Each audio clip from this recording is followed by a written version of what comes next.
نون league کی مقبولیت میں اضافہ؟ ایک تو اتنی اس الیکشن میں اتنی گہما گہمی نہیں ہے جو ہمیں پریویس الیکشنز میں نظر آتی تھی. ایک تو پہلی بات یہ کیونکہ اس میں بہت انسرٹنٹی رہی ہے کہ الیکشنز ہوں گے نہیں ہوں گے, ٹائم پہ ہوں گے, ڈیلے ہوں گے, تو کسی بھی پارٹی کے لیے ایک تو اس لیے بھی موبلائز کرنا تھوڑا سا مشکل ہے. دوسری بات یہ ہے کہ ان میں سے کوئی بھی جینوئنلی پاپولر پولیٹیکل لیڈر نہیں ہے کہ وہ اناؤنس کر دے کہ میں ایک جگہ پہنچ جاؤں گا اور لاکھوں لوگ پہنچ جائیں گے. یہ بھٹو صاحب کے ٹائم پہ ہوتا تھا, یہ کچھ عرصے تک کراچی میں ہوتا تھا ایم کیو ایم کے ساتھ, اور کچھ اور آپ کہہ سکتے ہو مومنٹس پہ اور پولیٹیکل پارٹیز کے ساتھ یہ ہوتا تھا جب ایک genuine popular on the ground grassroots level کی موومنٹس ہوتی ہیں. یہاں پہ جلسے کرنے کی ایک سائنس ہے, ایک ٹیکنیک ہے, اس میں پیسہ بھی لگتا ہے, اس میں کوارڈینیشن چاہیے ہوتی ہے, اس میں بس ان کرنا پڑتا ہے لوگوں کو, یہ جو بات کی جاتی ہے بریانی کھلانا, یہ کرنا وہ کرنا, تو یہ پوری ایک سائنس بن چکی ہے. اس میں ایک تو جس طرح شعیب صاحب نے کہا کہ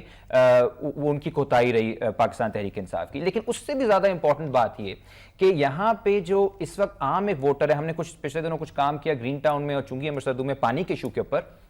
عام لوگوں کا بیگانگی کا یہ لیول ہے کہ ان کو سمجھ نہیں آ رہا کہ جو ہائی پالیٹکس ہے, اسٹیبلشمنٹ, اینٹی اسٹیبلشمنٹ, خلائی مخلوق, یہ وہ, اس کا سب کا ان کے جو روزمرہ کی زندگی ہے, جو ان کا سماجی ڈھانچہ ہے جس کے اندر وہ زندہ ہے, اس سے تعلق کیا ہے, ایک بڑی شدید بیگانگی ہے جس کی وجہ سے آپ کو سیاست اور سماج کے اندر ایک گیپ نظر آتا جا رہا ہے جو بہت ڈینجرس ہے. اور جو لیڈر